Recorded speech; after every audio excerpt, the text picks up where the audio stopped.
The arrow whizzed past Jacob Harlan's chest by a hair's breadth, embedding itself in the jagged rock wall of Rattlesnake Gulch.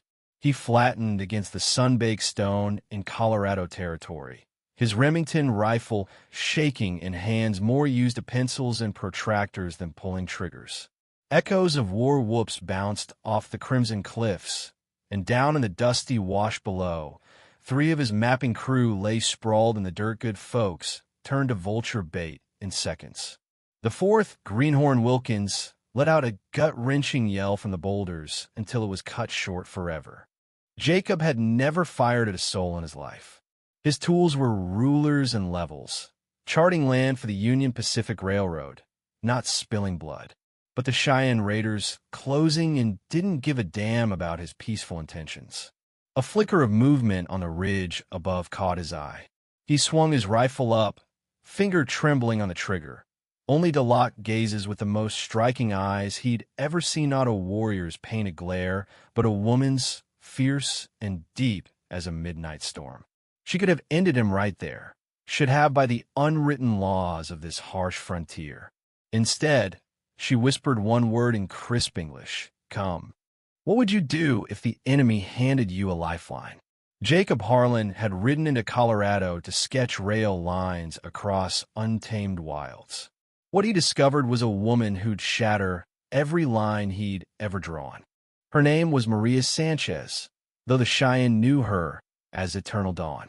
At 34, she moved with the easy poise of someone straddling worlds, Mexican rancher's daughter, wed to a Cheyenne brave, fluent in Spanish missions and tribal lodges alike.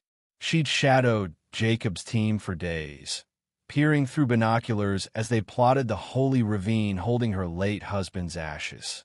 When Swift Eagle's band struck, she'd spotted something rare, the white surveyor dropping his gun rather than fight back. "You're either a fool or a saint," she said, guiding him through a hidden crevice into a secluded alcove. Jacob grimaced as she sliced open his bloodied shirt, the arrow's graze searing like hot coals across his side. Likely a fool. Her touch was steady, cleaning the gash with herbs that stung worse than whiskey. "My husband would call you weak." "Your husband?" "Thunder Hawk, leader of the Northern Band." He met her unblinking stare. She nodded, no flinch. "Gone last winter. Troopers bullets straight through." Jacob took in her face the sharp angles hinting at old Spanish bloodlines. Eyes like polished jet that could swallow a man's secrets. "I'm sorry. Are you?" Her tone iced over. "Your kind cheers our graves. I'm no soldier, just a draftsman. You serve them. Lines on paper lead to tracks that carve us out." She bandaged him tightly, making him suck in air. "This gulch you're mapping? It's our ancestors' rest. Sacred soil." Her words landed heavy, like lead in his gut. All his careful grids weren't progress, they were an invasion disguised as engineering. "I didn't know," he murmured. "Now you do." She built a tiny fire as dusk blanketed the wilds, flames flickering across her features, turning her into a vision both alluring and untouchable. Jacob watched her, noting how her deerskin dress clung in ways that stirred something primal he'd long ignored. His life had been equations and elevations, not the heat of a woman's nearness. "You're staring," she said, gutting a hair for stew without glancing up. "I've never seen someone so at one with this land." She looked over, a spark shifting in her gaze. "I fit nowhere, engineer. Too Cheyenne for Mexicans, too Mexican for Cheyenne, too wild for whites like you. What about what you want?" The question hung. She paused, knife still. "Want? That's for those without wars. Everyone deserves dreams. And yours, Jacob Harlan." The way she rolled his name, with that faint lilt, sent warmth coiling through him. He could have lied, say duty, promotion, family pride. Instead, to build lasting things, not just mark what's there. To feel truly alive. She went quiet, firelight dancing in her eyes. Then she edged closer, close enough for him to catch the scent of pine, smoke on her skin. Alive means risking everything. Her lips met his, soft as summer rain, tasting of sage and unspoken vows. Jacob had never kissed before, never known the rush of her curves against him. When her tongue brushed his, a low groan escaped, raw and deep. She pulled back. How has no woman claimed you? Waiting. For this. For you. Truth spilled out, unguarded. 3 days, they hid in that alcove as swift eagles men scoured the gulch. Days of shared tales and lessons, Maria showing him trail signs, Jacob teaching her his theodolite. Nights wrestling desire across the fire's glow. On the 4th dawn, she led him into the heart of the sacred ravine, a hidden Eden walled by towering sandstone, etched with ancient carving spirals, beasts, figures frozen in eternal rites. But the hush gripped him most, like stepping into a forgotten chapel. My husband lies here, Maria whispered, with our little ones. Jacob's throat tightened.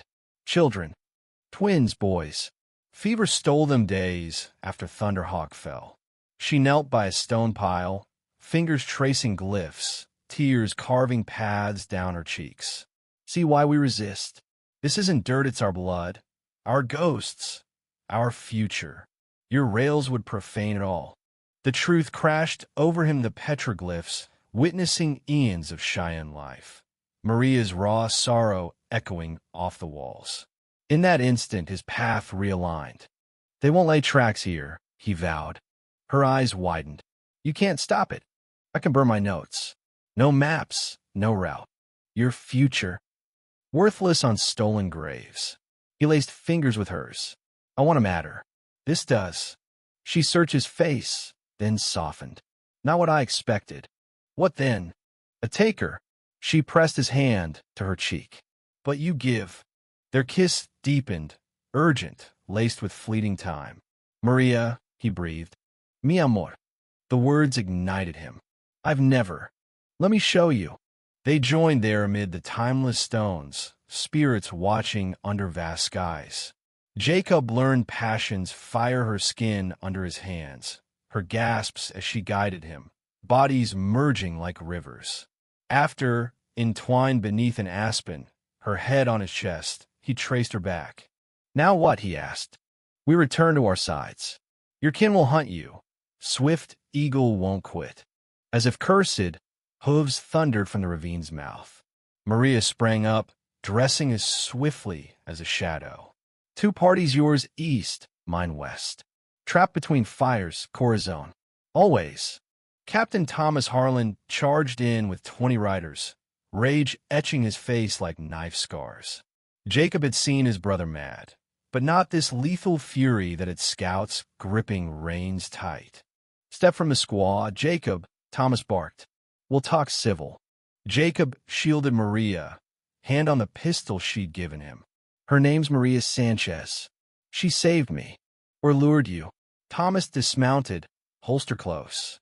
Cheyenne tricks run deep. The slurs stung. Jacob saw troopers tense, fingers itching. They'd lost brothers to raids, trust thin as prairie grass. She pulled me from the ambush after Swift Eagle hit, Jacob insisted. Swift Eagle half the tribe's under him now, and his widow just happens by. Thomas sneered. I'm no one's. Maria shot back. A widow guarding holy earth from your iron snakes. Thomas laughed coldly. Holy? From a wife of the butcher who gutted my platoon. Thunderhawk defended against thieves. He was a killer who got justice. The air crackled. Jacob felt the brink one twitch, and blood would soak the sand. Enough, he roared. This ravine's a graveyard. We can't desecrate it. Can't. Thomas arched a brow. I'm a captain here, boy. You're a contractor. Then court-martial me. Jacob yanked his field books from his pack the weeks of plots and points and hurled them into the coals. Flames devoured them, ash rising like ghosts. Damn you, Jacob. That's treason.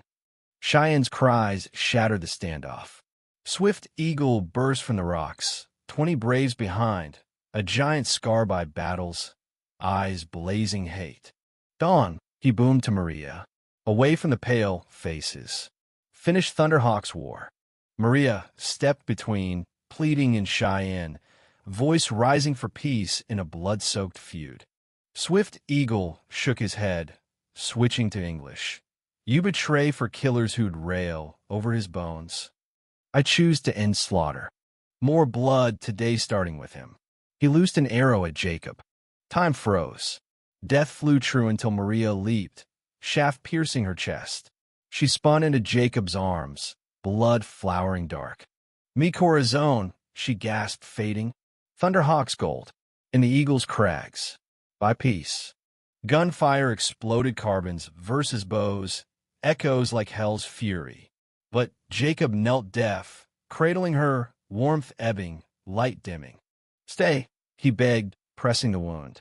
But Maria Sanchez, bridge of worlds, had crossed to one side forever, dying for love amid hate.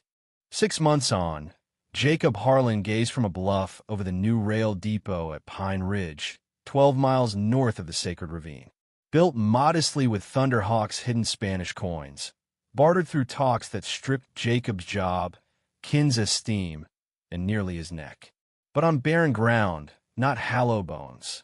Swift Eagle fell that day, with half his men and 4 troopers. Exhaustion halted the carnage. With Maria's clue, they unearthed the cache gold for a dozen depots. The railroad brass proved practical. Bullion beat bodies, compromised cheaper than conquest. Jacob touched the plain cross on Maria's hilltop grave, wildflowers blooming vividly around Ida's sign of hope, the Cheyenne said. He came on Sundays, sharing updates on the shaky truce she'd forged. On some visits, he spoke of maps he drafted now for the territory lines, safeguarding holy spots while linking settlements. Others, he sat silent, recalling her laugh, her taste like wild berries, and forgiveness. The sun dipped behind the Rockies, sky ablaze in orange. A wolf howled distant, once a threat, now just nature's call between loss and renewal. Jacob Harlan sought to trace rail paths. He found love that redrew his heart, teaching some fights honor, heritage, the quiet demand, everything. What do you think, was Jacob right to burn those maps and risk it all? Or should he have stayed loyal to his side? Drop your take in the comments below. I'd love to hear your stance and why.